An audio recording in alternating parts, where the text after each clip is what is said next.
سكر ورشة ملح، معلقة السكر دي كاملة كده ورشة ملح، رشة بسيطة كده ملح، ومعايا معلقة كبيرة من الخميرة الفورية. بس كده هندمج المكونات دي كلها مع بعض السايلة دي كده.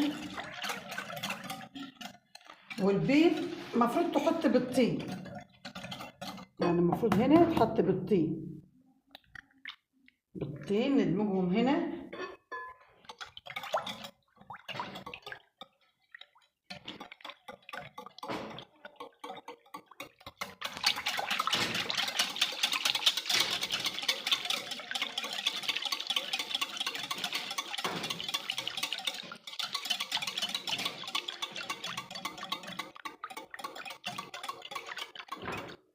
انا دمجت المكونات كلها مع بعضها كده ودوبت السكر، هحط دي في جنب